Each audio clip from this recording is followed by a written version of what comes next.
At Kroger, no matter where you order free pickup, you get the same great deals as you'd get in-store. So you can save when you order during band practice, or at the dog park, or wherever. Start your cart with the Kroger app and save from wherever today. Kroger, fresh for everyone. $35 order minimum. Restrictions may apply. Subject to availability. You can save an extra $10 when you spend $40 or more on a great selection of participating items. Just look for the signs and save at Kroger. Hello, and welcome to each and every one of you. The Eric Zane Show podcast has begun now. Or is beginning now. Or it's begun. Or something like that. Question was asked to our beloved NFK, my brother-in-law. I go, Kevy, we're going up north. Oh, yeah? I go, yes, it's going to be awesome. Actually, I didn't say we're going up north. I go, Kevy, I'm going up north this weekend. You want to go? Yeah. Yeah, I do. Now, leading up to that question, I was like, do I just want him to stay at the house? Because there's just an extra layer of responsibility that your old pal Eric has there.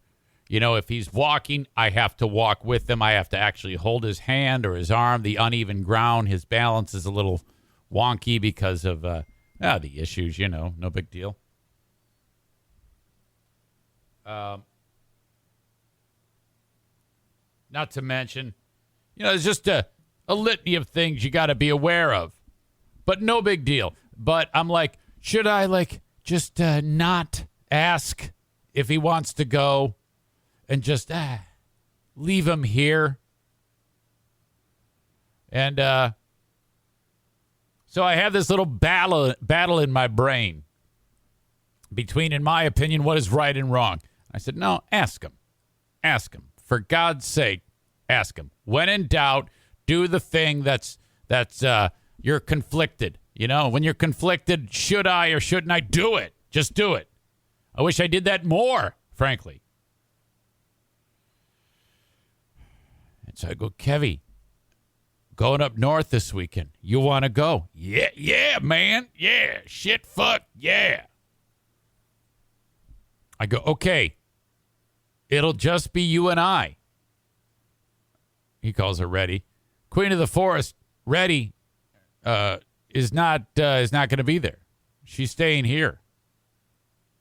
Oh. And he has this, now he's not so pumped up. I go, and so I read that. I go, you don't feel obligated to. So he was super excited with the idea of Eric, Diana, Kevin, and now in a blink of an eye, it's like, So I go, yeah. So what? And he goes, well, maybe not.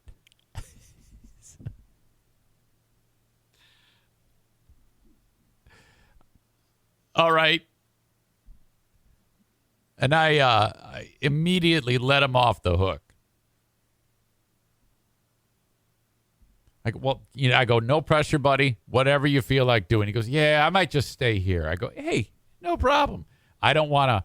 Well, frankly, I like it. I like having one less thing to worry about. I don't mind that he's there. I mean, I enjoy the company. I mean, it's, suddenly there's going to be a time in my life when I might be alone. You never know. I'll be looking at days, opportunities like this. I wish I had someone to spend time with. So, all right, I was all about it. Once I made the decision to invite, I was like, okay. But he's like, yeah. I go, all right, man, it's just going to be you and me. And he goes, there's that guy who's always trying to stick his hand up my ass. I don't know if I'm interested in that. The question is asked by Someone who I don't recognize. LJ Guy 2004. Oh. You ever go two-tracking up there, Eric? Now, I think that's what you call, like, if you have one of those fucking side-by-sides, one of those souped-up golf carts with the roll cages. You ever see those things? They look awesome. Holy shit. Or maybe four-wheeling.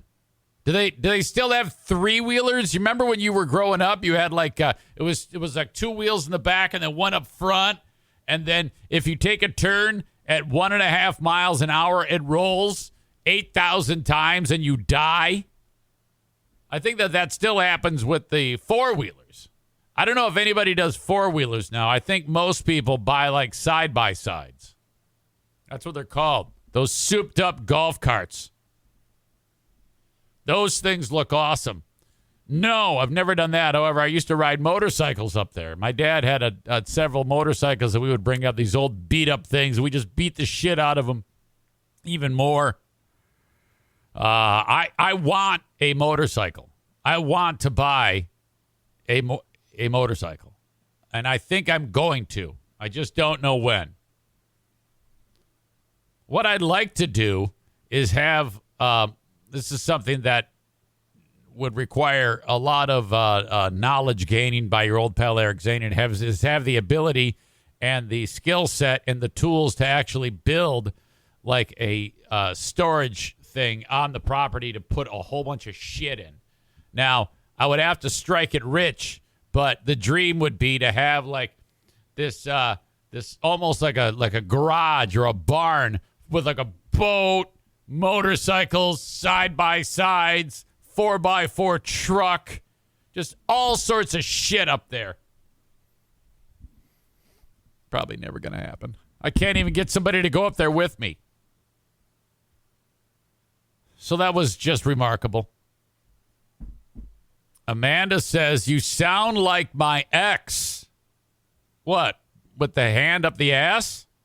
Is that what sounds... Honey, I'm leaving you. Why? Because I can't put my hand up your ass. Sarah says, do you still have the moped? That's more your speed unless you... I sold that thing to Gabe the Honduran. This show happens each and every day in the Baldwin Ace Hardware Fear Bunker Studio. That's where we are right now. So glad that you are here for this show number 902, and it's a good one. It's going to be a good one. We've got a lot of things that we're going to talk about today. I am, as always, excited to be here. So, all right, this story, God, a lady in Georgia. There's a couple things that stand out in this story. She's going to KFC, and that's no surprise. She looks to be the type of person who might go there a little too much. I digress. So that's mean and whatever. The lady shows up at KFC, Joanne Oliver, and she orders the huge. And then they give her the huge, put it in a bag, and she takes it home. Well, then she pulls the sandwich out when she gets home, and she sees a dime, a coin, a dime, and then cash money of $543. I guess it's a daily deposit for the Georgia-based Kentucky Fried Chicken, KFC. They don't call it Kentucky Fried Chicken anymore. They just call it KFC. Did you know that years ago when they called it Kentucky Fried Chicken, the word fried apparently had a negative connotation, so they just changed it to KFC. That's bullshit. Fried means I'm going in. If it's fried, that's a reason to go. $543.10. I like how in the daily deposit, they actually dropped the dime in there, too. Yeah, deposit this. So I guess they would put it in this. Sounds very secure. Throw it inside of one of the bags that you give a person who is buying fast food, paper bag. And then I guess you walk to the bank and hand them the paper bag. Well, they had the money in the area where, like, people are getting food ready.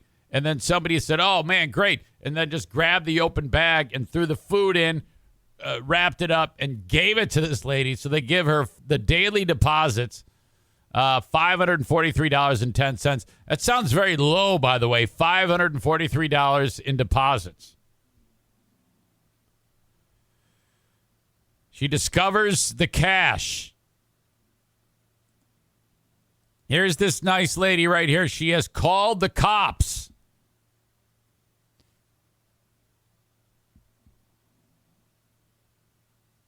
Called the cops and said, you're not going to believe it. I went to KFC and I got $543.10.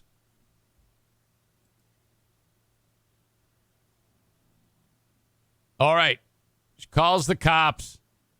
Now, I would have just gone back there and said, hey, I guess it's fine.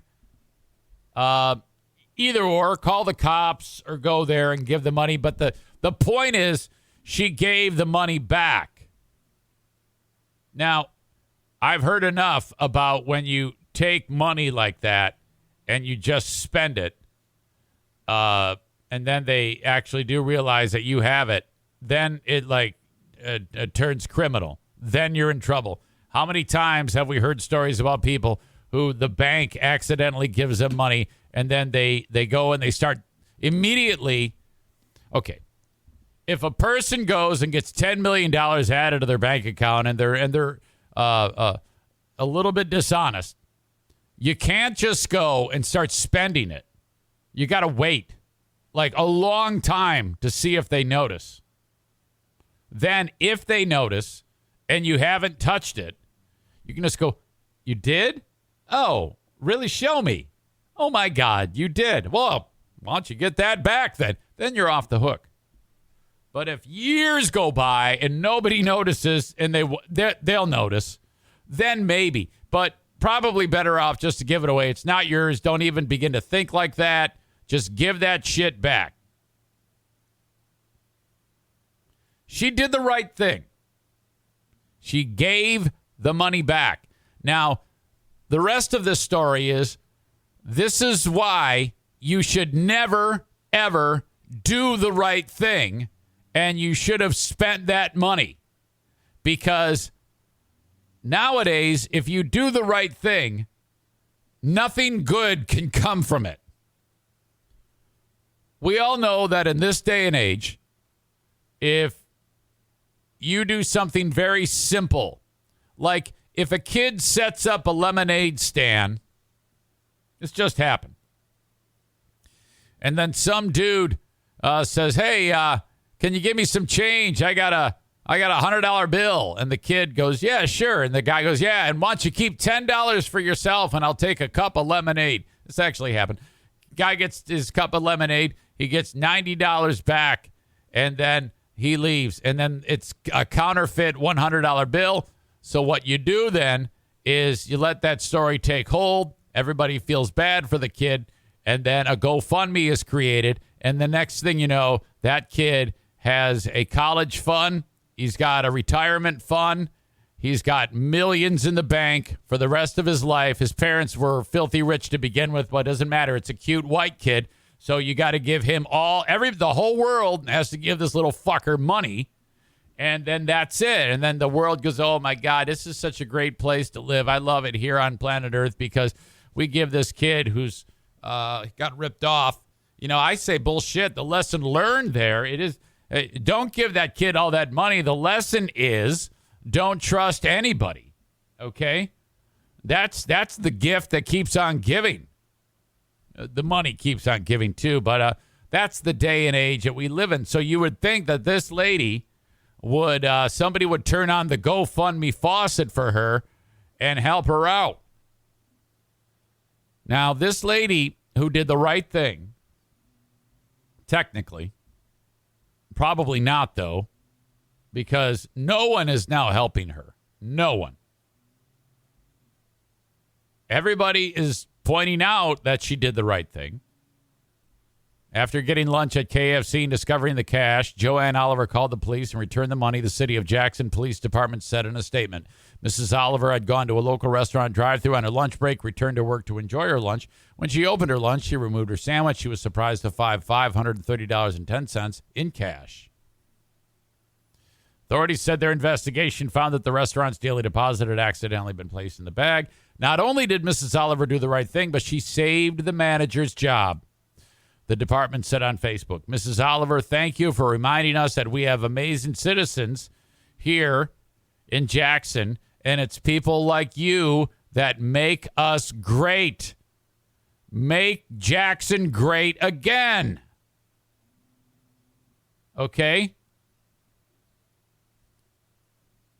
Now, for something like that, you have to add in this, too, to make this a horrible story.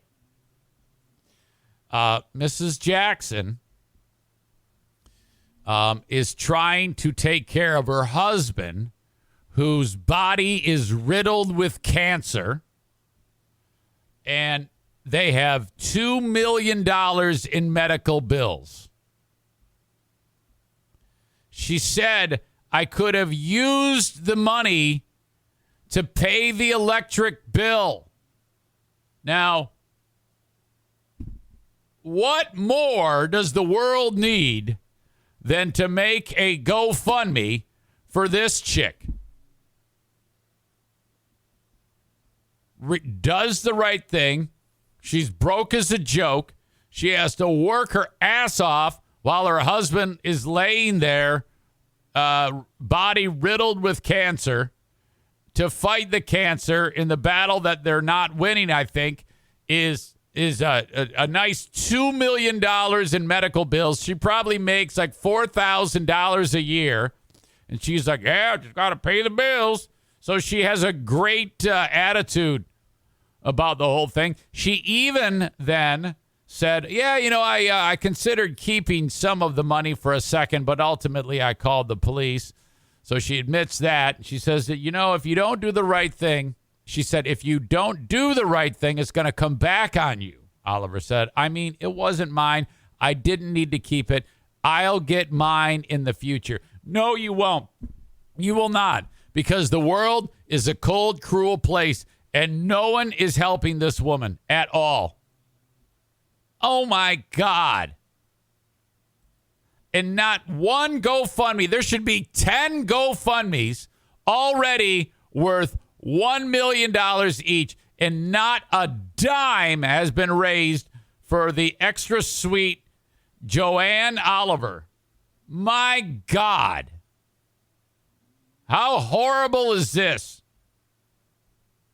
Sure, some kid at the grocery store picks up some lady's purse and rides his bike 400 yards to her house to give it back to her. He's a billionaire. Mrs. Oliver is left to twist in the wind after doing it. You know what she got for it? Listen to this.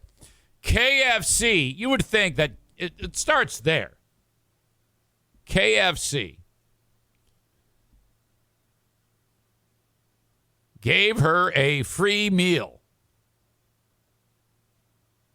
That is it. Oh, my God. They're rolling in cash. I see nothing about a GoFundMe. Not a bit. And everybody's talking about, oh, Joanne, she's just special. She is just special. She has earned that meal. She worked so hard for it, doing the right thing. Everyone loves Joanne. Amanda says, start one. Wait a second. Yeah, start one. That's going to be even worse. You got to strike when the iron is hot. First of all, the story is a few days old. That GoFundMe, well, okay, for the 18 people that listen to me, you all will give money, and then that's it. No one will give a shit, and it'll be even more devastating. terrible. GoFundMe giveth, thou shalt taketh away. Corey writes, I'm not giving shit.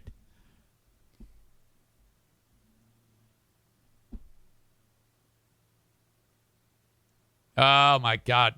Amanda says she doesn't deserve it. You don't go to get fast food when you're that much in debt. I don't know about that. I mean, sometimes maybe she saved up her pennies. Maybe she's collecting cans on the side of the road. She doesn't deserve it. Wait a second. I don't think that type of response warrants what she did. I mean, she did the right thing. I love it.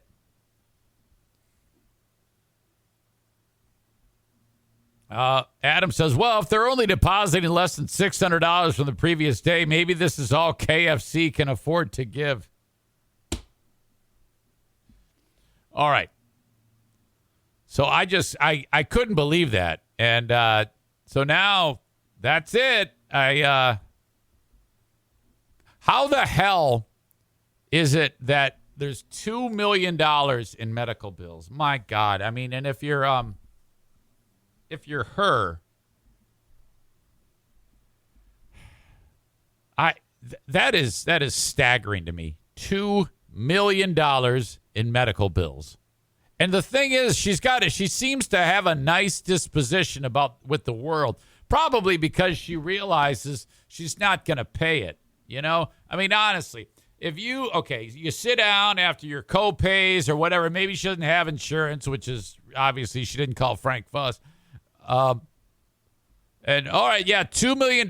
You call the hospital and say, yeah, okay, I want to get on a payment plan. And she makes $4,000. She's going to be paying like $3 a month for the rest of her life. My God. So anyway, here in this house, moving on, new story. That's disgusting. That whole story is disgusting that woman gets nothing. Something I saw that was equally sickening, with a much more tangible vibe to it, is, for the longest time, I have described to you that we have a poop eater dog in this household, and that would be O'Neill, who's over there on the ground, and that's devastating. He hunts around for Tootsie Rolls in the yard from the other dogs, and it's the worst. Okay, I love him a little bit less each time, and then he has to work the love back. And I can't catch him eating poop. I mean, it's devastating. We do not have one poop eater. We have 4 poop eaters. What? Yes. Okay. I've discovered that 3 other dogs, the other 3, eat cat shit out of the cat box. Fuck. And I had suspected it was Benny, because when I'm in here doing this show, he's over like in the other room with the door open, which leads out to the hallway where there's a cat box. And I noticed the other day, I was like, there was shit in here not long ago. I could see it, and now it's not here. And then I caught him over by it, and I was like, motherfuck, it's you. You're eating the shit out of here. Then I caught Daisy doing it, and just moments ago, before the start of the show, I caught Bruce doing it. And, oh my God. What the fuck? And the day started out today with puke on the kitchen table from the cat, puked up hair in the shape of a stomach with a nice brown soup around it. Awesome. Fuck you. And then the cat eats breakfast and then promptly pukes that up on the island. What? First of all, you're asking questions. Why do you allow your cats on there? It's like, dude, okay, if you have a cat, there's no way you can keep the cat from every place in the house. If they can reach it, they'll be on it. Okay? So you just learn, you just coexist. You're just a tenant in the house. The animals rule. There's 6 animals in this house, and basically, 7 with the NFK. And my job is to just clean up after them. So fucking gross. Queen of the Forest says to me the other day, she goes, I don't know if we're going to get another cat. And I'm like, I don't know. We have 2 right now. Used to have 4. Fencer, or Kitty, and Buddy Bobcat Face. They both croaked. And now these 2, Milo and Lincoln. I like the cats, and I'm the only one that pets the cats. The cats are constantly trying to get attention, and everyone ignores the fucking cats. And I'm like, what the fuck is wrong with you people? They're actually purring and they're rubbing up against you. All they want you to do is play with them. No one plays with the cats. It's like, no wonder why they puke all over the place. They're pissed off. Jesus. Okay. I have an audience that is on Facebook. They're small. I have an audience on Facebook. I have an audience on Twitter and YouTube. Thank you very much for checking out the show. In the event that you're not hip to what's going on, I then cut the cord on those platforms and hopefully direct you over to Twitch, twitch.tv/Eric Zane Live. That's where this show happens in its entirety, uninterrupted. You must go to twitch.tv/Eric Zane Live. Fill out your little user profile or whatever it is. Give yourself a name. Hit the follow button so that you know when I go live. And then if you want it with no commercials, you must subscribe. You can subscribe for free with your Amazon Prime account or throw $5 at it. Doesn't matter to me. I mention it once in a while, and I appreciate it if you are subscribed. Hell, I appreciate it if you're just following and giving me a little bit of your time. Well, that's where the show happens, the live stream in its entirety, each and every weekday at about this same time. As always, the audio podcast is uploaded after this one gets done. Everything I say, I kind of just save it, post it, that's it, and off we go. And you can get that wherever you download podcasts. Just search Eric Zane Show wherever you download shows. Or you can get it at my website, ericzaneshow.com. Okay, so for you folks on those platforms, Facebook, Twitter, and YouTube, I say goodbye to you now. Facebook and Twitch, brought to you by Irvine's Auto Repair, Grand Rapids Hybrid and EV. Still basking in the afterglow of the terrific time that we had at the big car show. That was great. I really, really enjoyed that. Every time I see a car show like that, I'm like, I should get a classic car. But, yeah, I think you kind of should possess some ability to take care of those cars and maintain them, and I don't. So basically, it would probably just slowly fall apart, and then the classic car would become my daily driver. I kind of have a another goal, another wish would be to take my dad's truck that I bought off him and make that a summertime only vehicle. No Michigan winters. Okay? And then restore it. Get rid of all the rust. Bring it all back. Clean it up fantastically. Get it painted. And make it just a sweet-ass truck.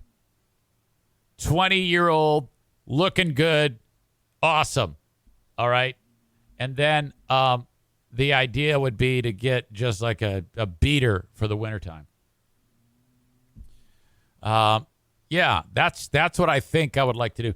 Yeah, that's what Megan says. She goes, you do have a classic vehicle, the truck. You're right. I want to bring that thing back. I really, really do. And you can work on it. All right. Irvine's Auto Repair, Grand Rapids Hybrid and EV sponsor Twitch. They sponsor Facebook. Twitter, brought to you by Blue Frost IT. YouTube, brought to you by Frank Fuss, My Policy Shop Insurance. Okay. Sometimes when I lay out the show, I've got good news stories. I've got bad news stories. Today, I've got a little bit of both. This one is not exactly a good news story.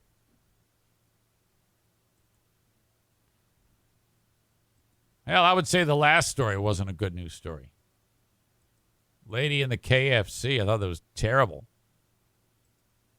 All right, this one I'm still trying to piece together. The way it boils down for me whenever I see a story about a motorist shot and killed by cops, I'll sit there and I'll read it, and I'll try to find the one point in the story where I'm like, oh, there you go. Shouldn't have done that. That's probably what's going to make this a justifiable, I hate to say killing, but a justifiable shooting of a motorist that results in death. You know, oftentimes I'll see like, oh, my God, the civic leaders and the activists are gathering in the home of so-and-so and asking questions. Why did the police kill this guy? And it's usually a black guy. And this story I'm about to tell you is not. It's a white guy. Why did the black guy get killed? And then you're reading the story and say, yeah, he was just pulled over. And then the next thing you know, there's a point in the story where, like, the black guy did something awful, okay? And I always go, oh, okay, yeah, got it. Now, not in all those stories. I mean, hell, the one local one, the guy who got shot in the back of the head by the cop, I don't think that guy should be dead. I think that cop is in deep shit. That was the story where I was watching the videotape of that incident. It was hard to watch, and I went, oh yeah, this cop's he's gonna get fried for murder. There's no question in my mind, none. And when I first heard that story, I was convinced that the videotape would prove otherwise. But then I saw the videotape and I went, oh, this cop's fucked. There's no way he gets out of this. This is one of those stories. The only difference is it's a white guy. Which, by the way, side note, there's a story going around of a dude that was killed by a cop. Where is it? Allegan County deputy justified in shooting man during traffic stop. Local story. And the thing about this one, it also is a scenario where it's a white guy. And Robert S., the guy that we've talked about in this show many times, who's a county commissioner and an activist in Kent County, he is rushing to the aid of the family in this story. I'm like, oh my God! Well, typically that does not happen, but in this case it is. So maybe Robert S. is coming. I mean, he's not. I thought that guy's just pretty much just a grandstanding dude who's full of shit. But all right, so let's in fact jump into this story here. Let me see. Make sure I got this. Audio check, video check. Yes, good. Skip bad. The decision's been made to not press charges against the Allegan County deputy who shot and killed 22-year-old Joseph Nagel in June. An attorney representing the family is now taking additional steps, calling for justice for Nagel. News 8's Gabrielle Pfeiffer is live in studio now with what's next. Gabrielle? The attorney for Nagel's family says he's requesting that the Attorney General's office get involved. We are respectfully requesting the Michigan Attorney General's office to review this matter. And by the way, she is, and she hasn't yet decided. In a news conference Monday afternoon, the attorney for the Nagel family had few comments, but one clear message. We will get justice. There's Robert. Nagel. Joining Cyber was Kent County Commissioner Robert Womack. He spoke. If I'm Robert Womack, I would start the press conference by saying, I am here to announce that I am supporting a white family. Spoke with Nagel's mother shortly before. That should be the first thing he says. I would like to point out that there's been a lot said about me, but I would like to start this out by saying white power. The announcement, he said she's happy Cyber is taking this case to the Attorney General's office. She wants this pursued so it never happens to another child, where people have to depend on the word of a deputy or officer. I don't think I recall ever a time where a political activist or a civil rights activist who is black has supported a white person. And I am not even bullshitting there. maybe there's a little bit more to Robert S. than we know. Where there was no body cams, no dash cams. Allegan County prosecuting attorney Maureen Cook says Nagel punched and headbutted the deputy. See, that's the one right there. Did you hear that bit of info? He punched and headbutted the deputy. If that comes out to be true, well, I mean, I don't know. You know who's not going to get shot? Me. Because I don't punch and headbutt deputies. Allegedly threatening to kill him during the incident on June 16th. The deputy says after Nagel struck him between 15 and 20 times, his vision started to blur and he was afraid of losing consciousness.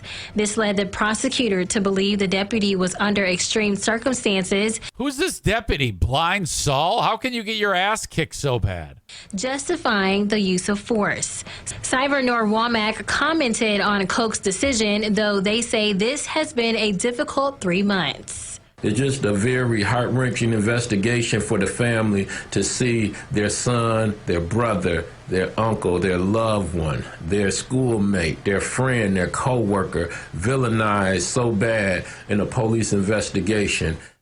So Robert S. is obviously supporting the family here. Can you imagine if when this story breaks and they're like, Robert, you really got to improve your image. This is okay. You got to do this for all races, all creeds, all colors.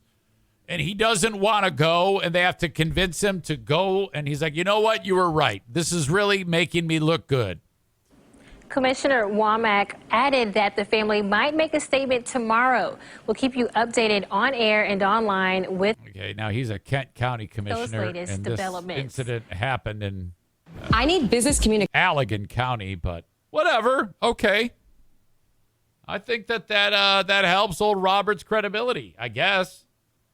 But anyway, the prosecutor in the state of Michigan is Dana Nessel, who one half of the audience hates. Well, maybe a little less than half these days. But she will decide as to what's going on there. I completely digress because the story that I wanted to get into initially was about this dude in Colorado. Now, here this dude is. The name is Christian Glass. He is in his car. Cops, that's body camera footage. He's making a heart with his hands. Like, hey, guys, I love you. I don't want anybody to get hurt. And, well, now he's dead.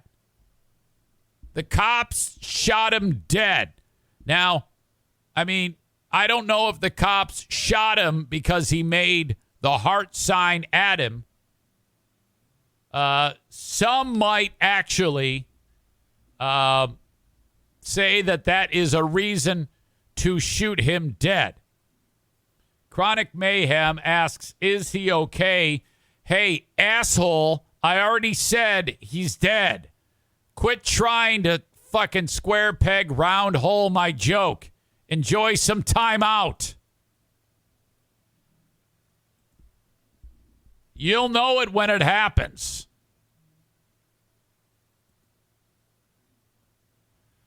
His family's lawyers have released body cam footage and are seeking charges against the officers involved. Colorado State Patrol indicated the man had committed no crime. Uh-oh. Okay, so I read this one, and I'm like, what? And I had a hard time coming up with okay, that's the moment where the cop, is like, all right, I'm going to shoot this guy. Excuse me. Similar in the last story when the guy started beating the shit out of the deputy. The family of a 22-year-old Colorado man seeking justice. Cops shot and killed him June 11th. The guy was in the car. He called 911 asking for help. Hey, my car is stuck. Body cam footage recently released by the family's lawyer revealed 7 cops responded when Christian Glass called first responders when he had a minor car wreck in Clear Creek County, Colorado. Quote, I'm stuck in a dangerous place and I will be killed. Glass can be heard saying in a rambling phone call to emergency services. A lot of people have suggested that Christian Glass was having some type of health or medical emergency or mental health emergency after reviewing this. All right. Let's work on through this. I'm stuck in a dangerous place, blah, blah, blah. He repeatedly tells the operator he loves her. He discusses draining the negativity out of people with crystals. He fixates on skinwalkers watching him from outside his vehicle. That's a term no one knows, but he called them skinwalkers. Some people would call those deniacs. So perhaps that's what's going on there. Some people that look like they're strung out on meth with no prospects for wealth in the future. Anyway, that's stupid. So this guy's losing his mind. So the 911 operator is like, Jesus, I wish somebody would shoot you so I don't have to do this. I need immediate assistance, please, he begged.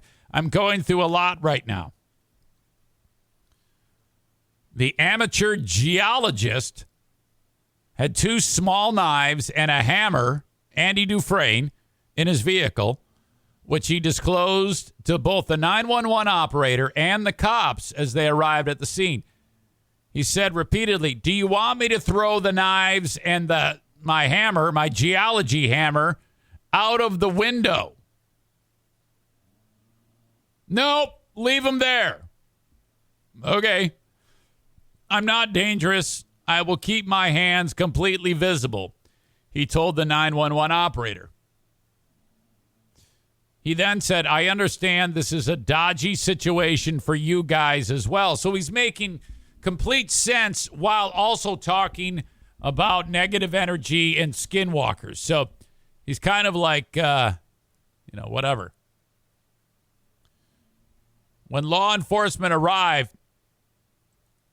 body camera footage revealed Glass did keep his hands visible for virtually the entirety of his interactions with the Clear Creek County Sheriff deputies and Colorado State Patrol officers. He even made heart signs with his hands and gestures of peace toward the officers, but refused to exit his car, saying he was terrified for nearly 70 minutes. Officers in the video are seen joking with each other and talking peacefully with Christian Glass. Also with an officer at one time approaching the vehicle and saying he isn't scared of Glass's behavior.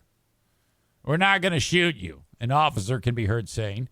Despite this and the fact that a Colorado State Patrol officer can be heard on the radio saying Glass had committed no crime and the patrol should move on, officers on the scene decided to bust the car window and drag him out of there. Uh-oh. By the way, there is video of this happening, but I don't want to watch it. I'm just going to describe it to you. One officer stood on the hood of the surrounded car while a second broke the passenger side window. At this point, Glass, who again has already said he was scared to get out of the car, grabbed his small rock knife and appears to brandish it towards the officers and possibly cut himself. Officers fired less lethal beanbag rounds and shot Glass with a taser, shouting commands at him while he screamed. But the 22-year-old did not attempt to exit the vehicle or engage with any of the officers around him. Why didn't they just leave? You know, if you've got 7 cars around the guy, and then once you get there, he says, well, I'm not getting out. I said, well, all right, have a good day. And then just leave. Who gives a shit? Ultimately, Deputy Andrew Buen shot him 5 times and killed him. Oh, my God. So they basically kind of just got impatient. Lawyer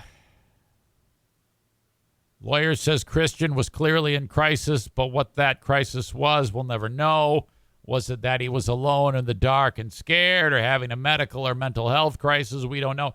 This is a 22-year-old. We already know that these are the most vulnerable people on the planet.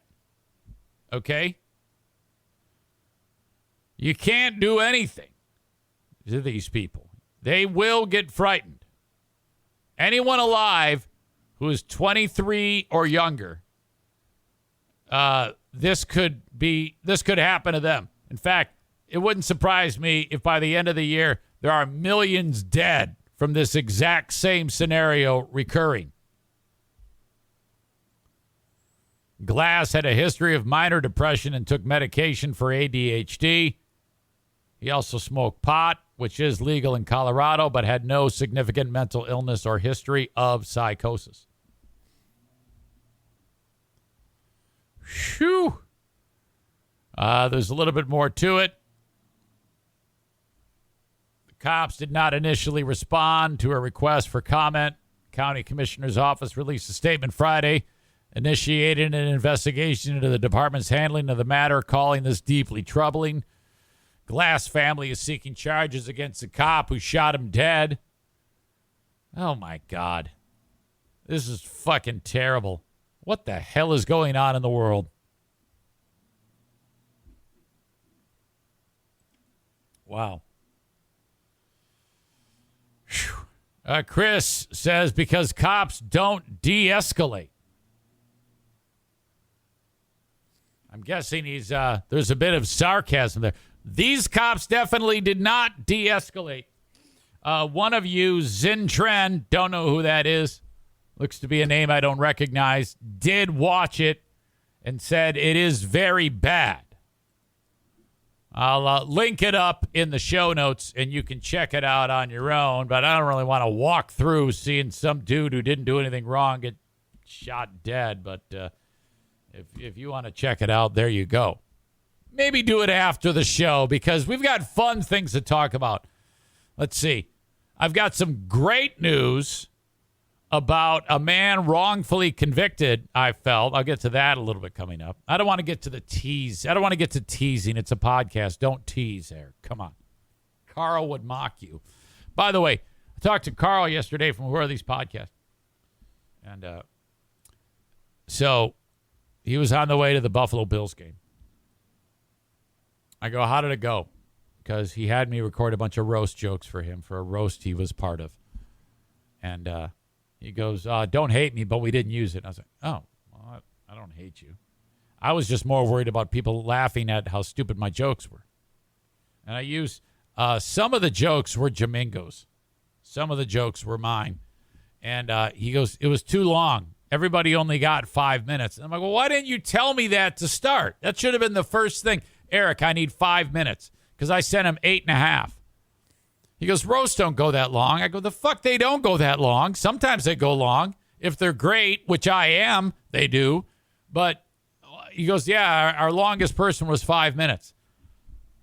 I go, well, motherfucker, maybe tell me that ahead of time. Oh, yeah, we're gonna include it in post, which means no one's going to see it.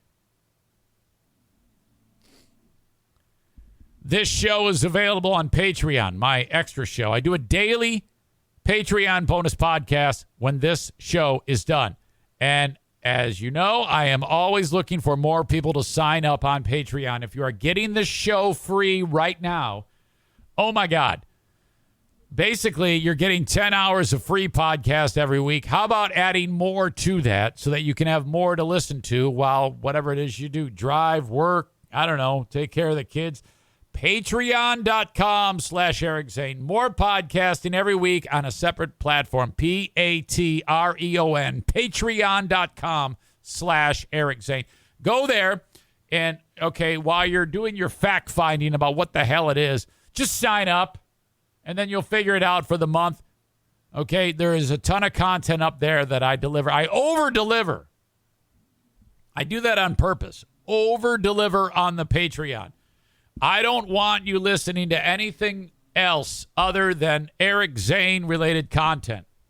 All Eric Zane all the time. Patreon.com/Eric Zane. Now, the open of this free podcast is brought to you by A&E Heating and Cooling. I've said many times, if you have any work that needs to be done, maybe you have a problem, and you call them, and that's exactly what I just did. I had a couple of things that I had them to work on. Well, first of all, I needed him to do something with this heated flooring system that I have. I needed him to blow out the air in the lines, which I don't know how to do that. I think it's pretty simple, but I don't want to screw it up. He did that. Then he noticed I have another problem.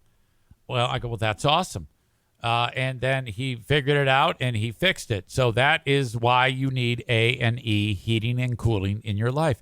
616-516-8579. Let's start with this. The heating months are almost here in Michigan. Do not just turn on the furnace. That could lead to problems for you. It needs to be serviced each and every year. So call, spend the $79, have them come to your residence and get that furnace tuned. That does make it more efficient, which if your furnace is more efficient, the fuel that it's burning, it's going to be more effective at burning that. So you're saving money. So, and basically the preventative maintenance that you're getting is like an insurance policy to make you have the best chance of having no problems with your furnace setup. $79 is all it costs. 616-516-8579. I got a mortgage guy, and this mortgage guy wants to work for you no matter where you are in the U.S., with the exception of Alaska, Hawaii, South Carolina, and Maine.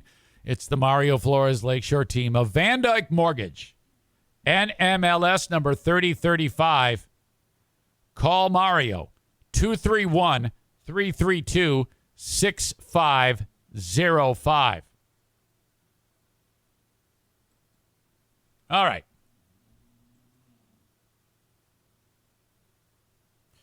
Where the fuck am I? There's a local judge. Well, there's a guy who's a judge by trade, by education. I don't think judge is a trade. He's an attorney who's running for judge. I take that back. His name is Jason Kolkema. Classic Dutch idiot here where I live. Everywhere I turn, I'm surrounded by Dutch people. And this one apparently is an asshole. This Dutch idiot is a hothead. Now, at the very least, I can't say for sure whether this guy took off his belt and beat the shit out of his girlfriend. Okay? But there is an investigation going on that is trying to get to the bottom of whether or not this judge, who was enraged, ripped off his belt and started beating his girlfriend. Okay? There is some doubt in that because he and the girlfriend, who is saying, oh, no, he didn't hit me. He was just hitting the chair. They might be able to get away with that. It's not clear. The video is fuzzy. A neighbor or someone who was witnessing it shot it from far away through a window. And in this video that I'm going to play for you on this story, you're going to see the video of this judge yank off his belt and start whipping the girlfriend. Kenny, you're getting ahead of me. I don't know what goes through your brain that makes you think that I am not going to cover the stories that matter. How often have I told you this? And another thing, if you're watching the show and then you're sitting there asking questions about other stories and trying to get to the bottom of the case, Wouldn't it be easier just to look it up on your fucking own? Idiot. He writes, anybody know how that player on the Bills is doing this morning? Like he doesn't have the ability to find out in front of his fucking face with a few keystrokes. No, he has to ask the audience who's enjoying the show. And I'm going to talk about it. Shut up, asshole. Christ. It's always two people that do that. Guess who? Tweedledee and Tweedledum. Every time I think you and Amanda aren't made for each other, you prove that you are. Aram, shut up. How about enjoy the show? Unbelievable. Anyway, like I was, you know what is, whenever I'm sitting there talking about something that I'm going somewhere with it. Again, I've got a live audience on Twitch. I'm going somewhere with it. This is the equivalent of a guy on stage doing a fucking TED Talk or stand up or whatever the fuck. This is the equivalent if Idiot Kenny is in the front row while somebody's spilling their guts out on stage and this moron goes, hey, anybody know what happened to that guy in the football game last night? What the fuck is wrong with you? Enjoy your seconds. Here you go. Eat this. Enjoy your 10 minutes, moron. Jesus. All right. I was talking about a fantastic story. It's fucking terrible, but it's a fantastic story. This dickhead, this Jason Kolkema, 51-year-old attorney, accused of beating the shit out of his girlfriend with a belt, was in court Monday. Someone got the footage of this asshole ripping off his belt and whipping motion. The girlfriend, who the argument may be able to be made, is covering for him. We don't know. This happens all the time, where a woman either loves the guy or is paid off or has no way out. An abused woman does this, concocts a story on behalf of the lover that hurts her. That is a very real thing that happens regularly. Audio, check. Josh says, I hope it was a WWE championship style belt. Come on, Josh. He's running for judge, but tonight this Muskegon attorney is the one facing judgment. Jason Kolkema making his first court appearance today on a domestic violence charge after witnesses recorded him allegedly beating his girlfriend with a belt.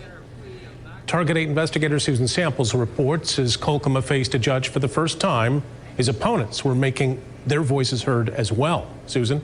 That's right, Brian. The 51-year-old attorney turned candidate turned defendant pleaded not guilty to a misdemeanor domestic violence charge today.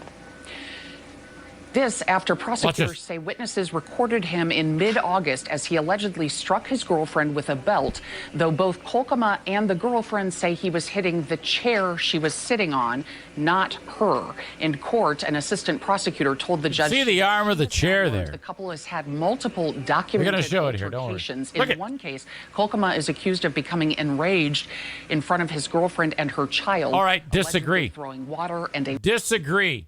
I disagree as to what he's striking there.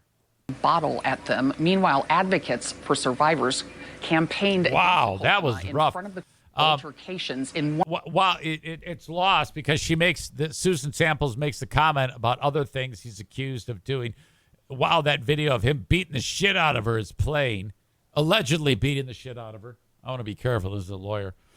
And I guess he's been accused of terrible things, and these two fight all the fucking time. One case, Kolkama is accused of becoming enraged in front of his girlfriend and her child, allegedly throwing water and a bottle at them. Meanwhile, advocates for survivors campaigned against Kolkama in front of the courthouse today and across the street from the office where Kolkama was being arraigned via Zoom. We caught up with Kolkama as he left that office and the protesters. Jason, I want to give you an opportunity to defend yourself. Uh-oh. Why should people vote for you when you are violating court orders yourself? Kolkama is elected. Okay, so she didn't even want to talk about the other thing. He had violated court orders, and then that's a legit question. Why should people vote for you? You have no credibility. And then this hot young thing weighs in. It will be a massive defeat, a massive sign of disrespect, I think, to women. It would be dangerous if he became judge because it would be terrible for our community and it would silence more women. Muskegon women are strong and we don't want to tolerate violence. That's why I'm here. The Muskegon County prosecutor told a judge today that Kolkama violated multiple court orders, including one that prohibited the couple from seeing each other after a domestic assault in June in Isabella County, in which it was the girlfriend who allegedly tried to hit Kolkama. Wow, these two are just idiots. Is defending him again and told me today that the court orders involved her, not Kolkama, so he violated nothing. Kolkama pleaded not guilty today. No word on whether a trial will happen before or after the election. Okay. Let's just say she violated the court order that he had. And I think we can all agree that these two are idiots and probably should not be associated with each other in any way. All right. I don't know if the video we saw is enough to prove that he whipped her. And if she is on his side saying, oh, no, he was hitting the chair. All right. Okay, you two go ahead, be miserable together. But at the end of the day, who in their right mind would vote for anybody, even if he is hitting the chair, who is that enraged over something? Now, do I, in my opinion, think that he was hitting the chair? No. No. But the whole idea of ripping off the belt and that whole thing, oh my God, what an asshole. Linda says, what sensible adult man whips off his belt like that to intimidate a woman? I mean, he needs to adopt. He's 51. He needs to adopt a different outlook. I'm a 50-year-old man doing what a 50-year-old man should. And that is not taking off a belt. He needs to take the advice of our wayward pal, Mike there. And I'm a 50-year-old man doing what a 50-year-old man should. Yeah, you can't be ripping off your belt and swinging it like a madman. Kyle says, he's doing it wrong. Take off the belt, then open pants and impress a woman. Or in Kyle's case, a man.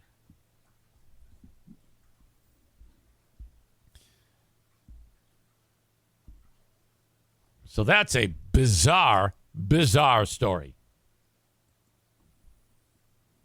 In more legal news, man, I remember years ago discovering the grandfather or grandmother of true crime podcasts. Serial Season 1. Sarah Koenig is the one who did the story. How this unfolded, it came out in 2014. It's a story of Adnan Syed. He's a Muslim Pakistani. Well, he's of Pakistani descent and he's Muslim, but he's a regular kid, teenager in Baltimore, Maryland, 17 years old. And next thing he knows, he's accused of killing a girl who broke up with him, some Asian chick, and she winds up dead. And the next thing, 6 weeks later, after she's found dead, he's arrested, and he doesn't see the light of day until yesterday. He's now 41 years old. This all unfolded in 1999 when he got thrown in jail, and he hasn't been out since then. This is unbelievable. I remember listening to the Serial podcast and having this vibe of how the fuck is this even real? What? It's infuriating. Okay, at least with Making a Murderer, Stephen Avery is a fucking sicko piece of shit. He is. He really is. He would light cats on fire for fun. I had said on the radio that in a perfect world, Stephen Avery from Making a Murderer gets released, takes one step out of the prison, and a bolt of lightning hits him. Okay? Not so with Adnan Syed. If you listen to that show, it came out in 2014, and it's you. Oh my God! If you start listening to it, you'll be like, "What the fuck?" You'll take time off work just to hear it. This lady, Sarah Koenig, put it all together, and this all started when somebody reached out to her friends of Adnan Syed, his best friend and his best friend's sister, and they're talked to in this podcast quite a bit about the case. And all she did, she's not a lawyer, she's not a cop, nothing. She's just a reporter. And all she did, if it wasn't for her putting out this podcast, which everybody listened to, the attention would not have been drawn to the case, which got organizations like the Innocence Project after it and kind of shed a light on it, and then got people talking. And the next thing you know, and this, again, it came out in 2014, so I mean, it's taken this much time, 8 years, right? Yeah, for this to finally come to pass. And yesterday a judge said, if I can let this guy go, it's ridiculous. Everything's thrown out. There's a lot of weird shit that has gone on. And had it not been for this podcast, this wouldn't have happened. And all she did was basically, this woman is like Sarah Koenig. She is like super detail oriented and kind of immersed herself in it, and then took all this information she had in phone interviews with Syed in prison and other people, and got phone records and cell phone information and shit like that, and talking to eyewitnesses. And she pieced together all this thing, which casts remarkable doubt on the case. I mean, it's ridiculous how, if you hear it and you go, well, you didn't do it. Someone else must have done it. Don't know who did it. She starts out, and I just started listening to it again. She said in the first 20 minutes of this podcast, it's like 12 episodes or something like that, like an hour each. She goes, I didn't know what to think at this point, but the one thing I was aware of, she'd only talked to like 3 or 4 people. Syed from prison, the people who turned her onto the case, and like an eyewitness who was for the prosecution. She goes, this is what I determined. One of those people is lying to me. And I don't know if it's Adnan Syed, this guy Jay, his best friend, Adnan's best friend. I mean, it's remarkable. She goes, someone is lying. And she's right. Someone is lying. But when you get done hearing it, you'll be like, well, it's not Adnan Syed. No way. So now he's free. Holy shit. Released from Maryland prison after 22 years. Would his murder, this is according to USA Today, would his murder conviction had been overturned without the Serial podcast? No, it would not have been. I believe that. There were cheers inside the court as officers unleashed Syed's shackles.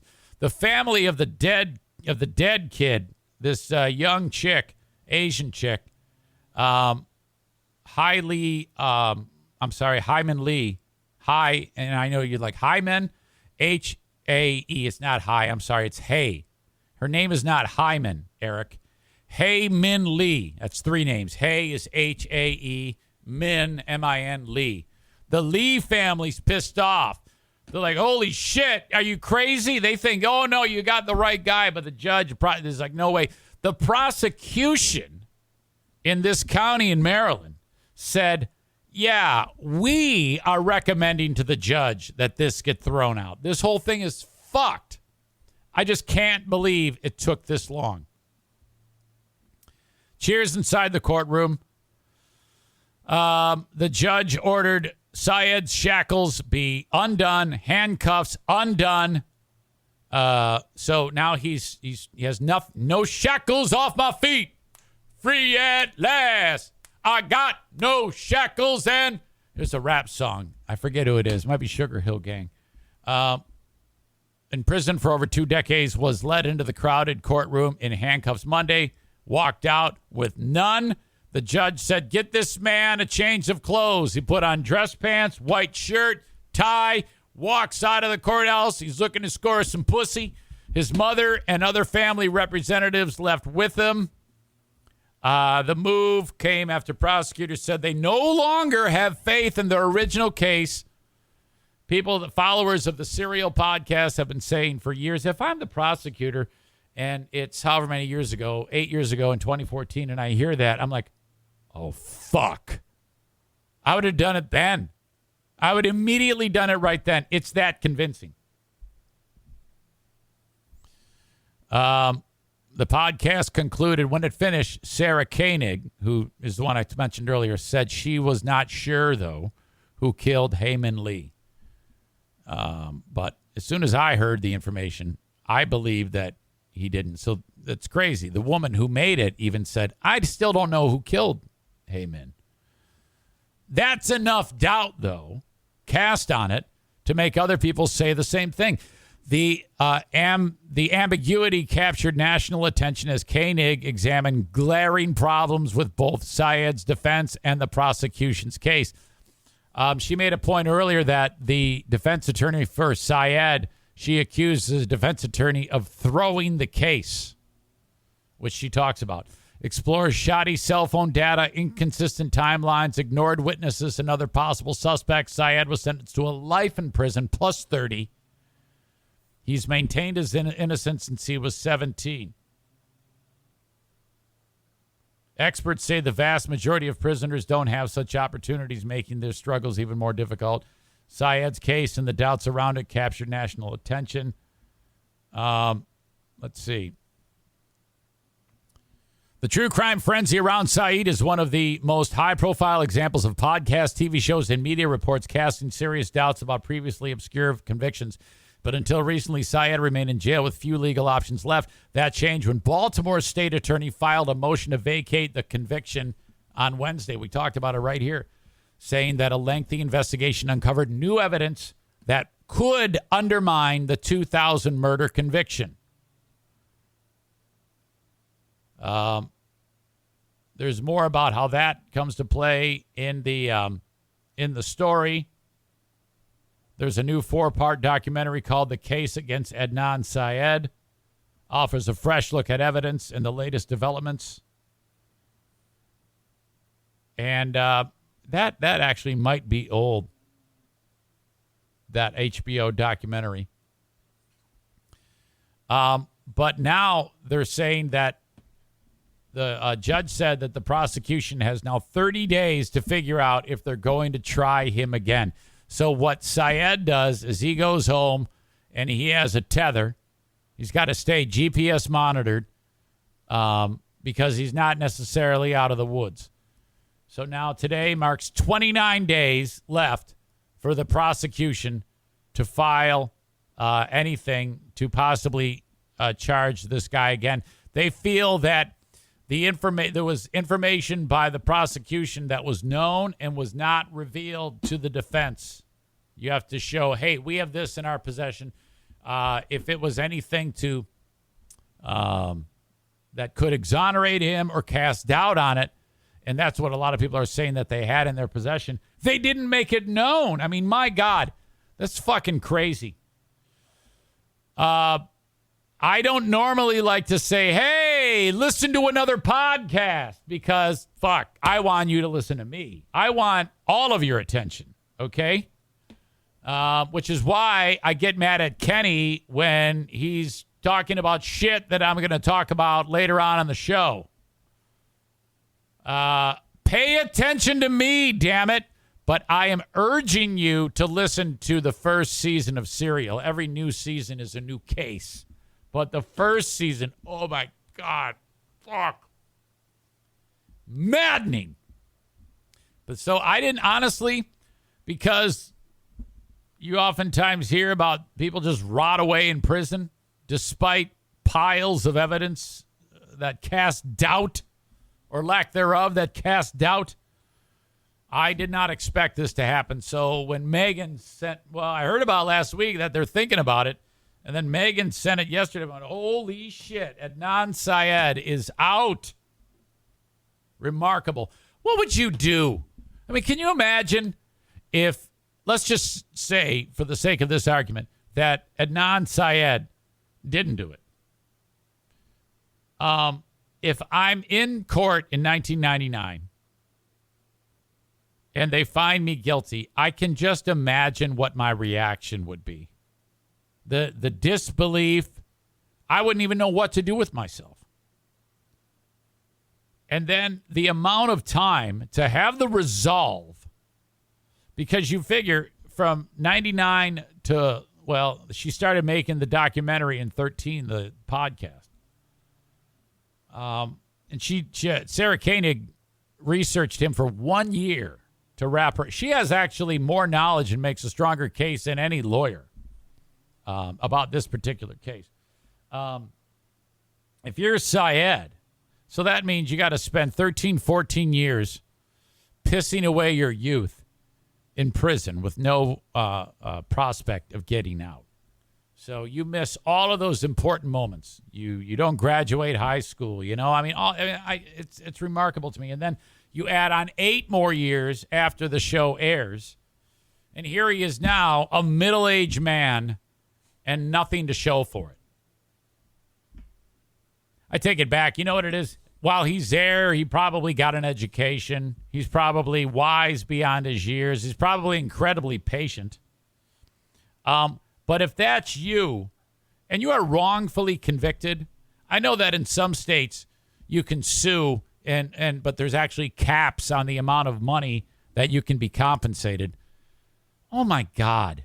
I think that I would get out of prison, and then the first thing I do, if I'm Adnan Syed, is I then make a hit list of all of the people that put me behind bars for this amount of time. And I carefully spend the rest of my years killing all of those people, eliminating them one by one in an orchestrated, a well-planned, well-thought-out hit list with perfect crimes.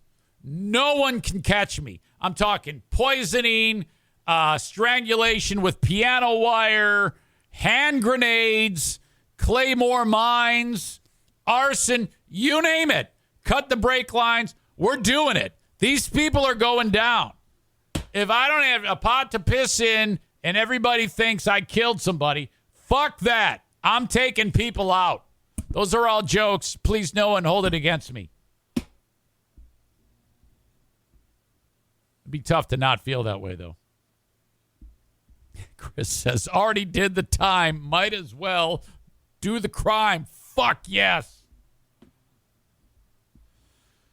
Oh, my God. About the show Serial, Linda says the other seasons haven't been nearly as good as the first. Agreed. I started listening to follow-up seasons, and I don't even remember what the fuck they were about. The first one's all that matters. Just listen to the first one, and then don't ever listen to anything else ever again.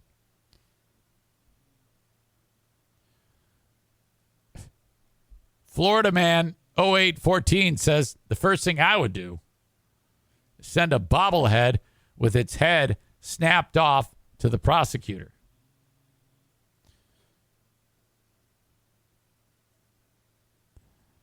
By the way, people keep sending me their responses to Pellerito's fucking email that he sent out, which again, I was the last person to find out about.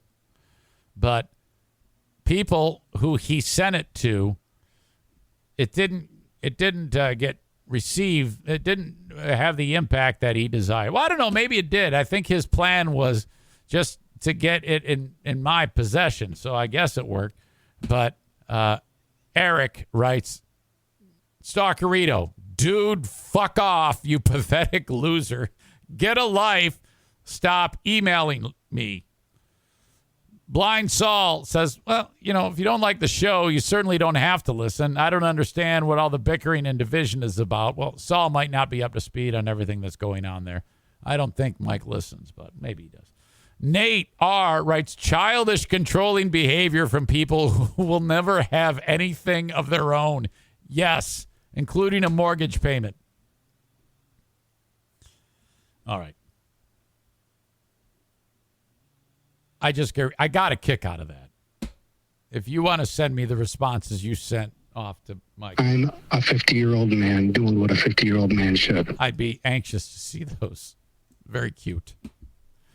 Okay. Wow. Thank you to the Kent County Health Department. Their website is accesskent.com/health. If you or your loved ones are not vaccinated, and when I say vaccinated, in this particular case, I am not talking COVID related, though that does apply for the Kent County Health Department. I'm talking about all the things that they were trying to make you aware of prior to COVID. Measles, mumps, rubella, whooping cough, pertussis, meningitis. Ask about polio. Polio is coming back. Guess who's back? Back again. Polio. Tell a friend. You can be vaccinated for all these things. And, hey, monkeypox, if you like butt sex or, some of the local gays are affected by monkeypox. There was a story that was like, there's a stigma going around that monkeypox is a gay disease. And that's just not true. Well, no, that's not true. It is. If your ding-dong goes in a butt of another dude on dude, ding-dong to butthole action, be careful. You could become infected with monkeypox. Now, I don't care, but just know that could mess you up bad. They do have vaccination there. So be careful. Especially now, maybe not if you're a married gay person. Two dudes are married. You're probably fine. Unless if one of those people strays and samples random butthole. Which, frankly, if you're a heterosexual couple and the one strays and has sex with a rando or has an affair, when the truth does become revealed, and it will, the one who's the victim should get a test because dumbass was cheating on you and subjecting you to, you don't know where, that food's coming. You don't know what kitchen that food is coming. I don't know why I went with the food anecdote. Stupid. But anyway, accesskent.com/health. Thank you, Kent County Health Department. Hang on.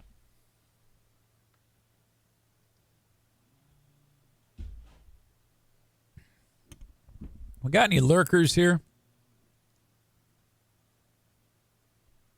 Do we have any lurkers here?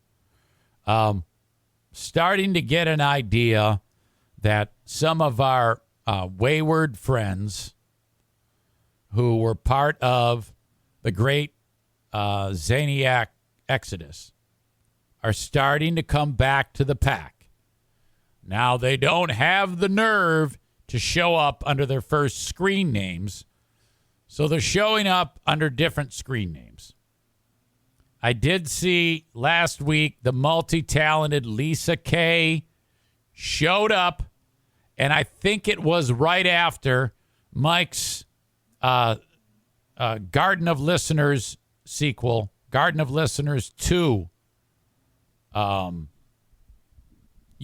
Manifesto. Lisa showed up to see what was going on. Now, at that point, I was just being informed about it, and I didn't know what was happening. So I didn't really get into it then. But she took a little time out. She was on her way to Sport Clips to get a snippy, and she listened to the show. I found this out and then she was happy because they were actually showing the show at Sport Clips, and she was able to get off of there and enjoy it. So that's good news. Amanda writes, Eric, stop. That's funny because I could have swore this wasn't the Amanda show. So I think the words you're expecting to hear are time out. So shut up.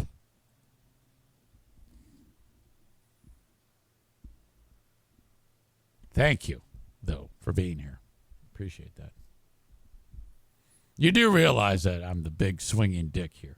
Amanda was on the fence. She said to me at the luncheon, she goes, you know, I didn't like you. I got mad and I decided you weren't going to be my friend anymore. It's like, for what? What did I do? What the fuck I didn't do anything. I'm the one you want to be around. I'm the one who's reacting to the aggression. I'm finally someone who doesn't take it. We're not gonna take it. No, we ain't gonna take it. We're not gonna take it anymore. You want that. You see, I don't think it's a coincidence that both Kenny and Amanda have been banned today for 10-minute intervals. These two are barely on the team here.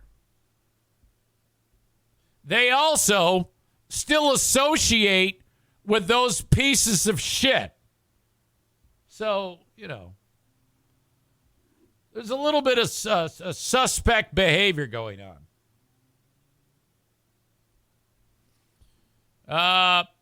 Kenny says, I ask how an injured player is doing, and I got a timeout. Amanda tells you what to do or not do. Big difference. Yeah, but it's still different reasons, but still the same outcome. You two should be having sex.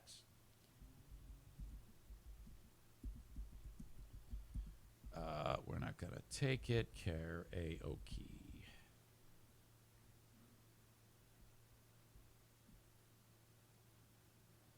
Someone suggested I bust out some karaoke. It's not a bad idea.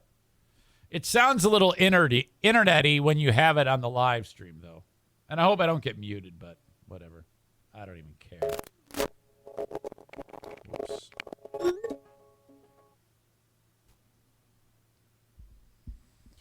Ba ba ba ba ba ba ba ba ba ba ba ba ba ba ba ba ba ba ba.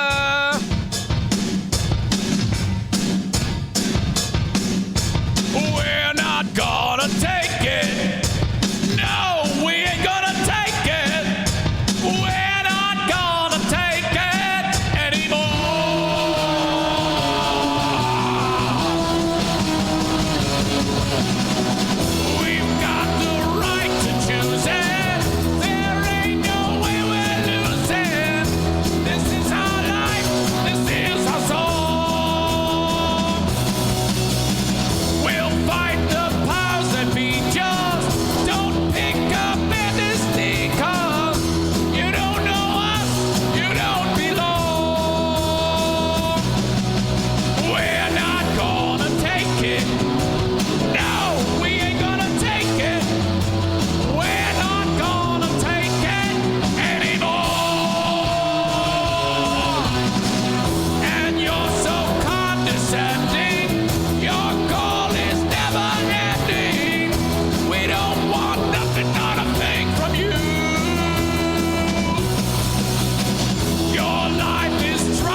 fantastic and absolute home run smash.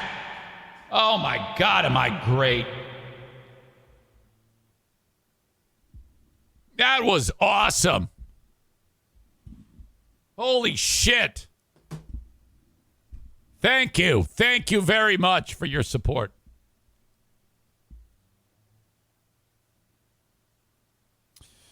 Where were we? Thank you. Oh, by the way, Tarantula Farmer writes, it's a bad time for a commercial. Dude, fucking sign up. You missed this shit. See what you missed? By the way, it's worth noting that this show is still populated by a Pellerito. Joe Stinkpot is probably going to want to avoid conversation about this show during the holidays when he's with the family. Oh, yeah, don't do it. Don't say a word, man. Keep it on the down low. Oh. Thank you for being here. I appreciate you. Thank you for being the normal one in the family. Yeah. It's a little weird. Just a little bit weird. You know I've kept you out of this. I made one phone call. The story can be told now. I made one phone call to Joe when I was trying to speak with a rational person. And I said, what is up with this? And he wisely sidestepped. I don't know. Not getting involved. And I was like, I shouldn't have called you. I'm sorry. Enjoy your day. I'm not going to get you involved. Woo!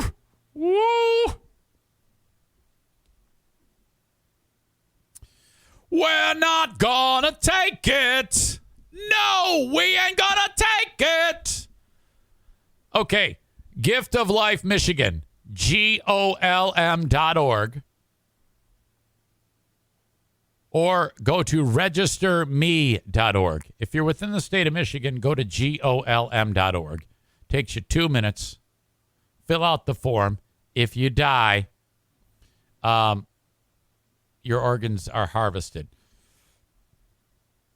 What was it? Megan said, I was talking with her. She goes, well, I'm worried about what if they don't save you? Like, no. That is a myth. That is an absolute myth. No one would do that. If you're in a car wreck, they're not going to go, well, we might as well just let them die because they're an organ donor. It doesn't work that way. There was a particular reason why, and I don't know it off the top of my head. I should probably reach out to Allison at Gift of Life Michigan, and she'll explain it to me. Anyway, go to GOLM.org and be an organ donor. Save a life today. If you're outside of the state of Michigan, go to, registerme.org. Blue Frost IT, the managed IT service provider for this show. If you have a business, small or medium-sized business, and you want to upgrade your tech, that's what you do. You call them, sit down for half an hour, tell them what you do in your business. It's a nice conversation.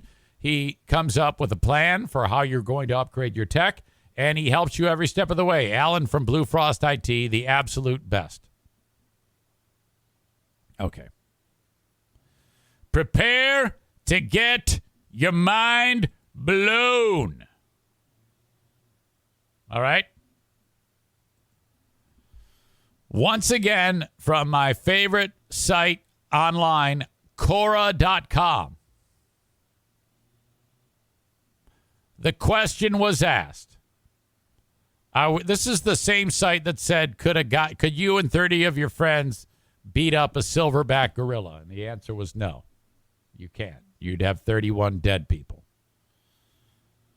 The question was asked, and what it is random people like you and I will ask questions on the site, and then people who are knowledgeable about whatever it is you're asking will then answer as best as they can.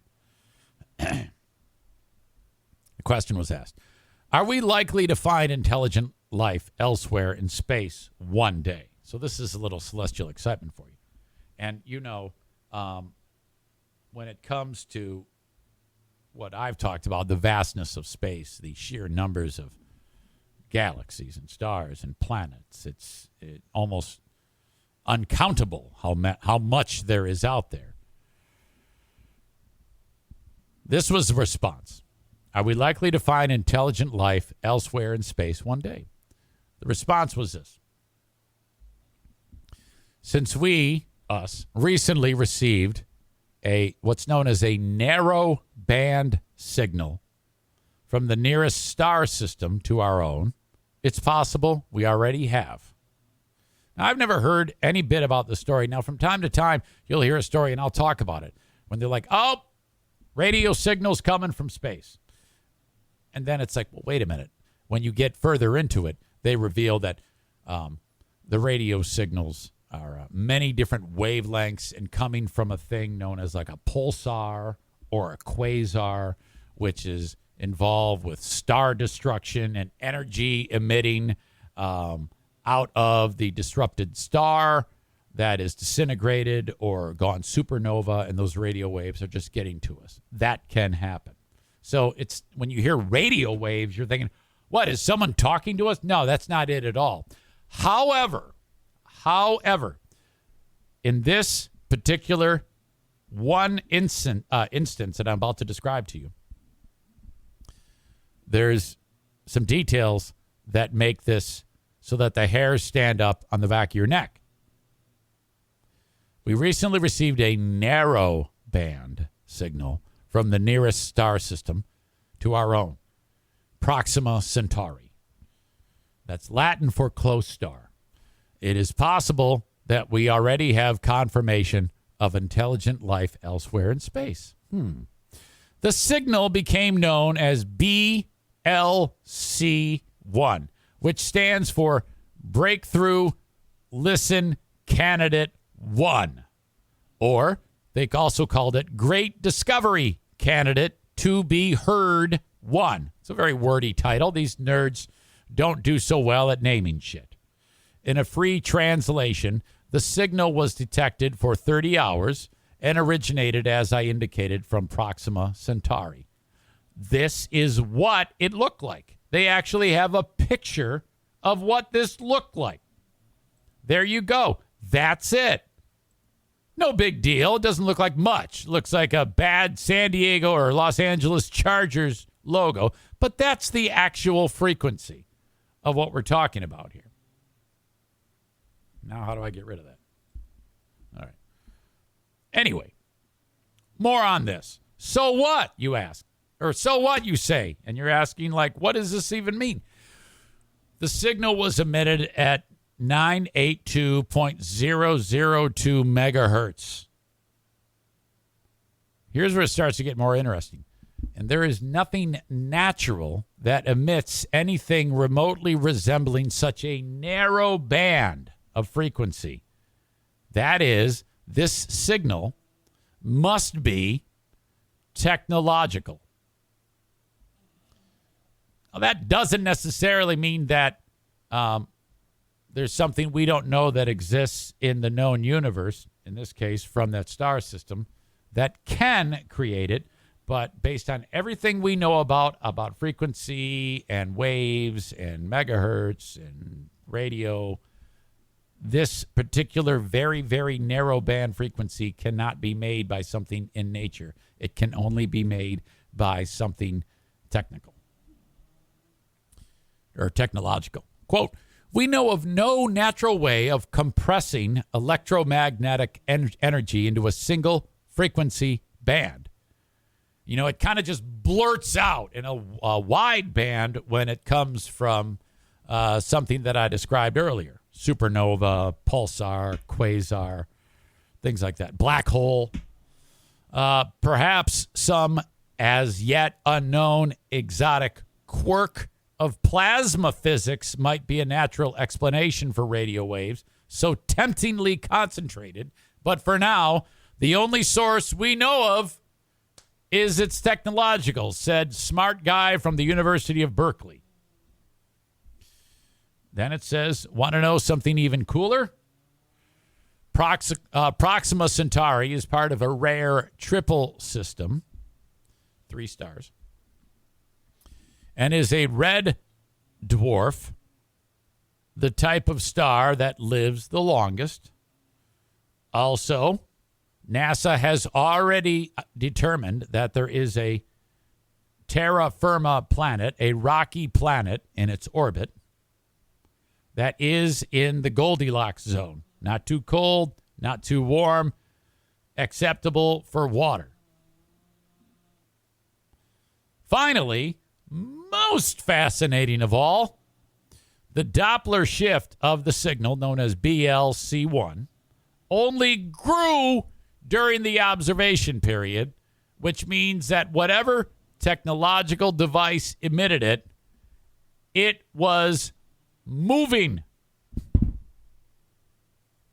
So we got a technological sound, as far as we know, coming from an object that's moving, surrounding a planet close to Earth in how it is in terms of habitable zone, and a signal that can only be made from something that is technological and not in nature, not in the universe, based on what we know. Holy shit. That should be the start of the Today Show. How come that's never been taught? This has never been talked about. Can you imagine if they started the Today Show? Hello, I'm Savannah Guthrie, and something has been discovered coming from deep space, Alpha Centauri, Proxima Centauri star system, that is technological in nature, as far as we know. That should have been the top story. Top story at one point in time. This is the first time I've ever heard about this thing. Fuck.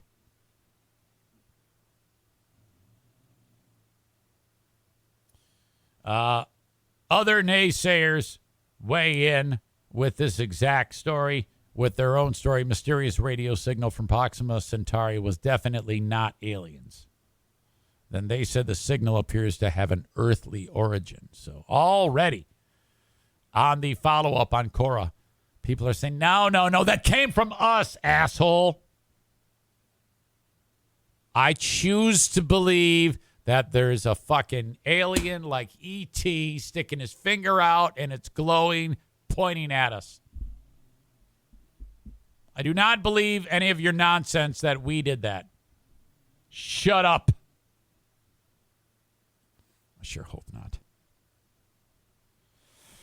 Aram says a lot of Savannah Guthrie talk the last couple of days. Yes, she has been referenced. It's because I watch her every single day.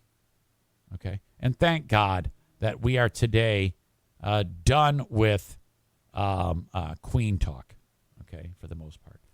Aram says, this sounds like a Chris in Minnesota explanation. All right, it might have been a little long, but at least it's interesting. The thing about Chris, God, I get so bored hearing him. I just get so bored. Terrible. You know, speaking of the Queen, can you imagine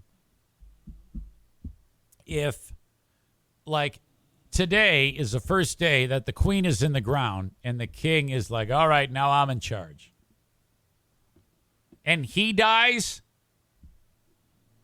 We would have to go through all of this again. It would be 10 more days. And frankly, people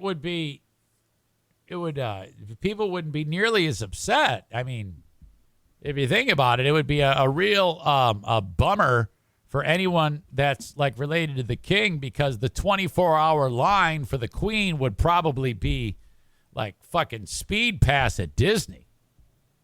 You know? So I imagine that you would really get an idea. They would take that 10 days and like, oh, fuck, we got to do this all again. Take the casket up here and there and have this parade. And oh, shit. Remarkable. And then so you would have 10 more days of mourning. And then I forget the kid's name. Is it Harry? No, Harry's the one that's like the unhammered nail. William? I don't know. If I didn't get annoyed, I would ask Amanda. Eric, don't make fun of them. Shut up.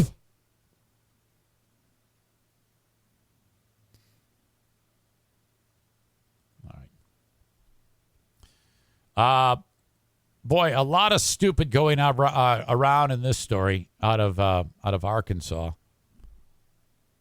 48-year-old dude, Shannon Cox. 30-year-old wife, Sandy Cox. Well, that's like a free beer age difference right there. This is what happens when there's that much difference in age. You get pissed off and cut your own leg off on a miter box chop saw.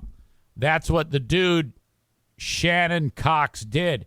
Story goes, Shannon was ranting around the house that he was Jesus Christ. Now, you see these two, and these two aren't the brightest bulbs in the whole box here. Is that what you say? Not the brightest bulb in the box, or just say not the brightest bulb, or not the sharpest pencil in the box? Or I don't know. These two are pretty dumb. Excuse me. Singing the D. Snyder might have hurt my throat. Sorry.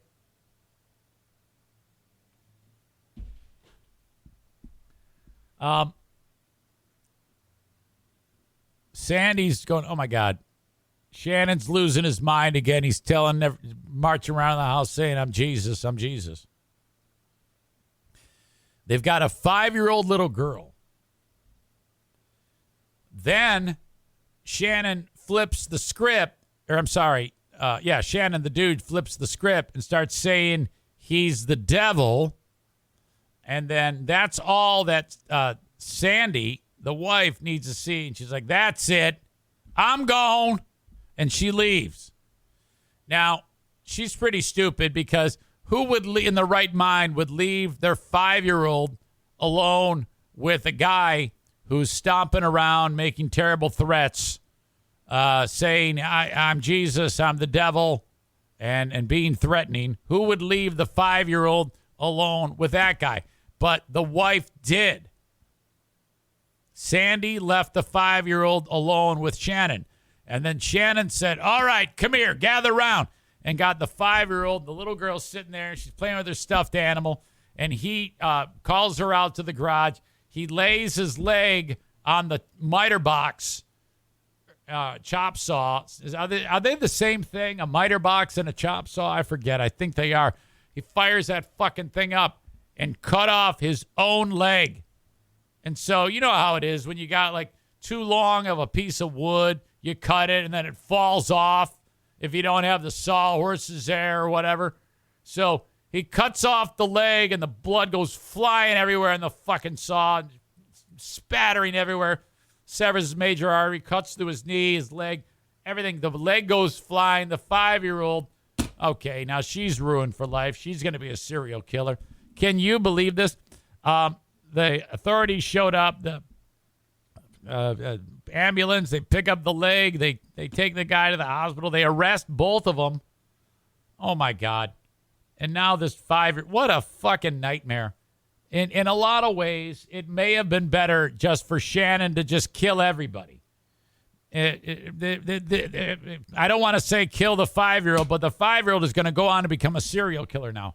I mean, there's no doubt. She's already ridiculously behind the 8 ball because she's below the Mason-Dixon line, so she's stupid. Grisly details have emerged according to the affidavit. Shannon was arrested after he used the chop saw in front of the 5-year-old. Mom, Sandy, left the kid at home. How stupid is that? When officers responded, they found Shannon nude, and he's naked. Oh, my God. So the 5-year-old is standing in front of dad, who's nude, who cuts his leg off. This actually happened. He was found in front of the house with no leg. Airlifted to a nearby hospital. He lived. How the fuck does this guy live? Wife Sandy was not at home, but told cops, yeah, he's been acting funny all day long. He never touched me. He was only being verbally abusive. Only. Oh, my God. Sandy said he was telling her that he was Jesus and that she needed to get right with the Lord. Sandy said he then became violent towards her and said he was Satan. According to the affidavit, he told Sandy that he was going to twist her head off and continued to make verbal threats. So she says, Shannon says to Sandy, I'm going to twist your head off.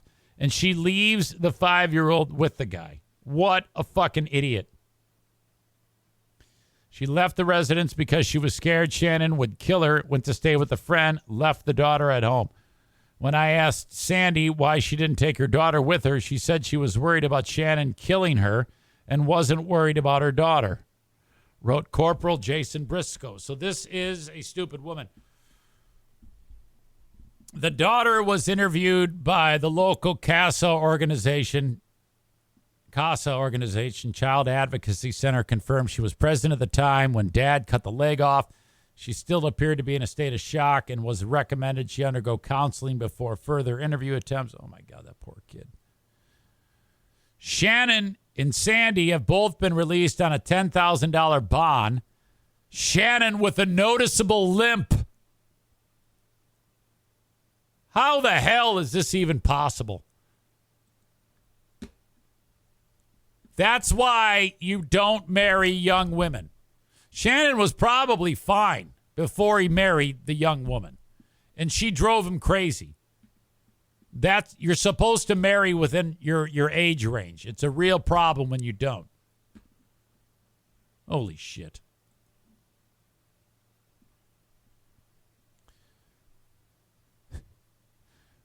Joe Pellerito wrote, beware, I'm going to twist your head off. Chris says, good grief, that kid's wrecked for life.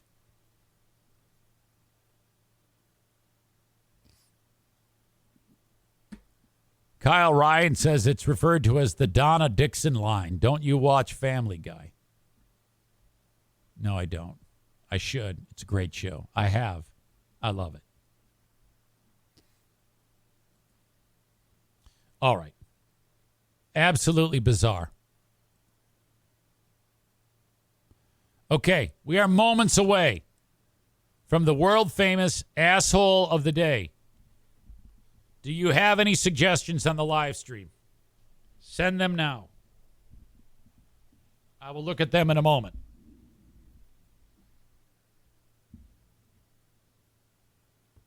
I have a new Sharpie. Thank God.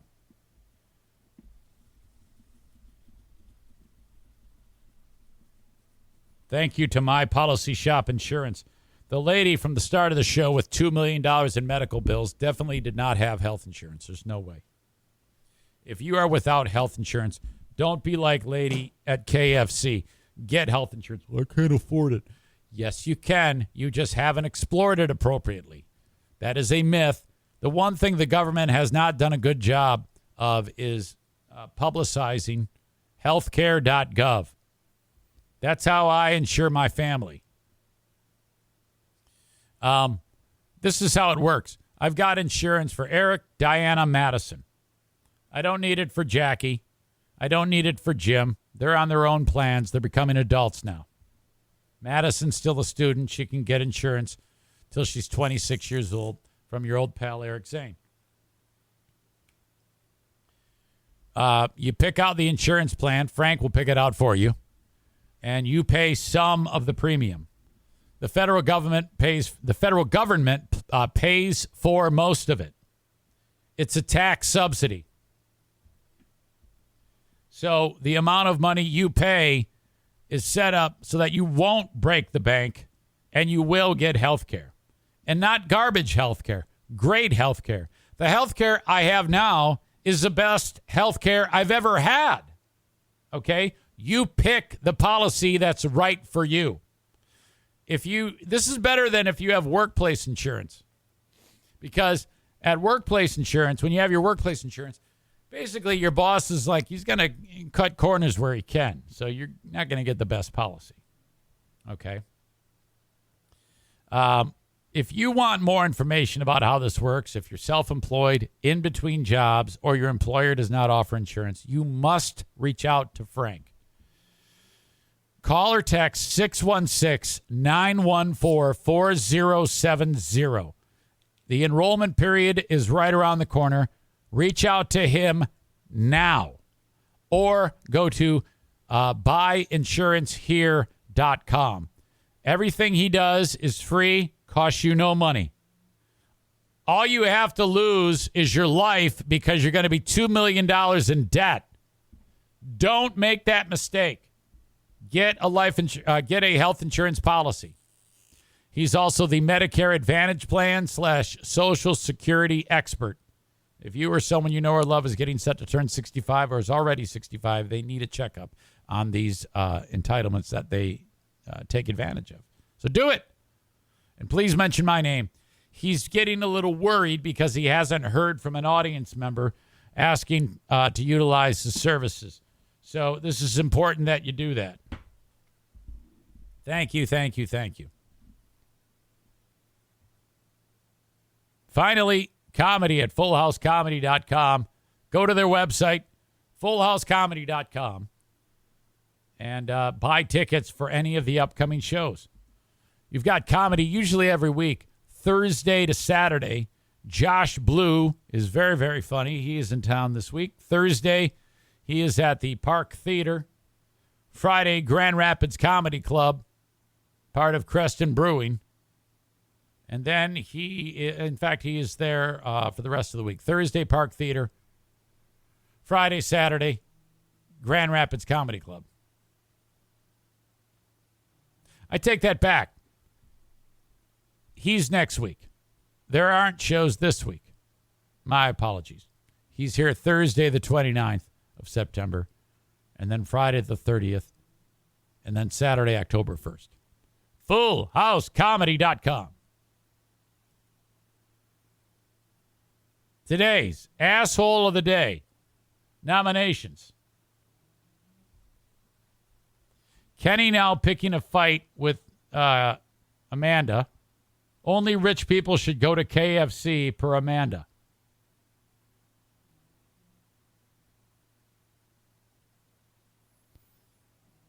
Asshole of the Day. Sandy, the mom who left her child with a lunatic. Eric is asshole of the day for not caring about the injured NFL player. Well, Kenny, on the Kenny podcast, on today's Kenny podcast, Kenny is going to look up what happened to the injured NFL player, which, frankly, I did have on my list of things to talk about, but I've run out of things to talk about on the show. I mean, I've run out of time. So I'll talk about it on the Patreon. Kenny and Amanda should be assholes of the day. Kenny, because it's just general inherent south of the Mason-Dixon line stupidity. Who in their right mind would say to a group of people, hey, I need some info? Anybody know what happened to the Bills player last night who got hurt? I'm stupid and don't know what Google is. Just fucking look it up, moron. If you Googled it and couldn't find anything out, that means nothing's been said yet. Kenny's like, okay, brain, what you gonna do? We've Googled it and there's no info. Let's ask random people paying attention to a podcast. Oh, you idiot. God.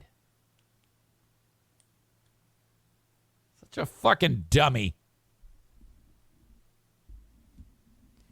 I'll cover it on the Patreon. I know what happened. I'll talk about it when I'm ready to talk about it, dick face. Jesus Christ.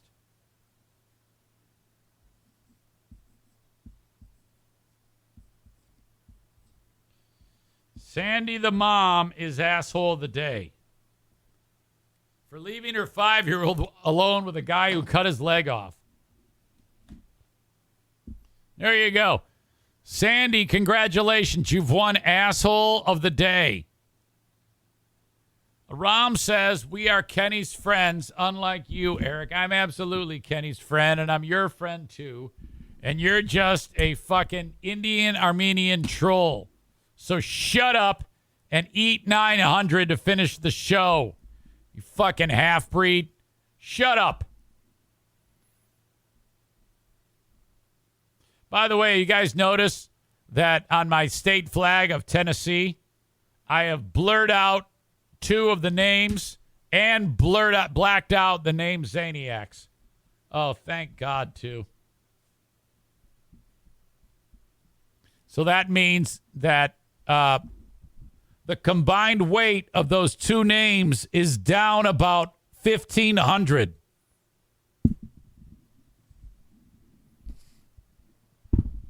And I tell you what, Aram's on it too. Aram and Kenny, you better watch yourselves, fuckers. John Midgley's on there. I don't know who Casey, Christy, Ken, Thomas, Katie, Ethan, and Aaron are. I don't remember. If you could reach out to me, if you still listen. Or just reach out to me and say, yeah, blacken my name out too. We're on Team Deniac. All right. Adam says, might be awkward if they ever come back. Who gives a fuck? Florida Man 0814 says, those see you next Tuesdays won't ever come back. Holy shit. I can't even say it. Enjoy your day. I'll talk to you a little later on. I got Smarter Than a Former Drug Dealer trivia coming up in moments. Have a good one. Till next time, thank you and goodbye.